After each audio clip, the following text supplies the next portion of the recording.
dengan saya, pemasangan dengan saya, kita tak curi current, kita tak potong wire. Okey. Okey, lagi satu. Okey, assalamualaikum dan salam sejahtera. Dekat depan saya ni ada ADV 160. Okey, so customer ni datang daripada Shah Alam. So untuk buat pemasangan navigator lah macam biasa. Brand ni terkenal, Grab Rider, dekat TikTok dia viral kan. Okey. So kalau kata untuk pakai biasa-biasa boleh lah pakai macam ni. Tapi kalau nak kata ada dashcam ke apa, itu elok saya recommendkan pakai brand Alien Rider, Chokima. Okey. Itu semua ada dashcam dan dia lebih tahan lama lah. Yang ni boleh pakai. Kalau saya pun saya pakai ni. Sebab kalau kerja runner ke apa ni, saya duk pakai ni. Tapi kalau kata pakai macam motor-motor besar, saya duk pakai yang brand punya, branded punya. Okey. So nanti kita tengok selepas siap pemasangan navigator ni dekat ADV 160 ni. Okey, so macam saya beritahu, pemasangan dengan saya dia ada wiring dia. Walaupun dia bagi dua ni kan, kita ada wiring kita. So kita akan pasang mengikut spesifikasi.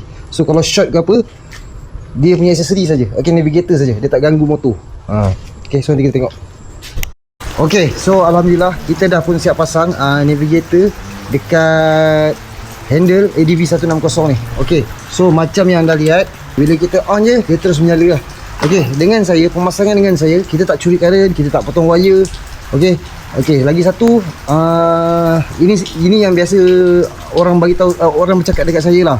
Okey, barang harga 1.5, upah pasang lagi mahal daripada bagang. Itu memang standard.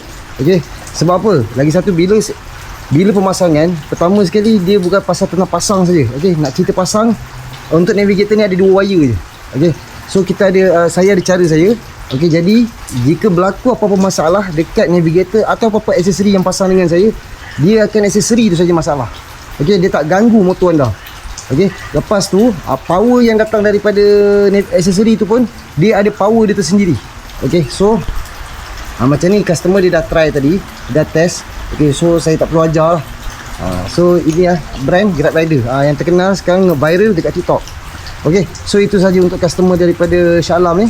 Jadi pada anda di luar sana yang berminat nak berurusan dengan saya, boleh terus kontak saya dekat nombor yang tertera. Okey, ciao.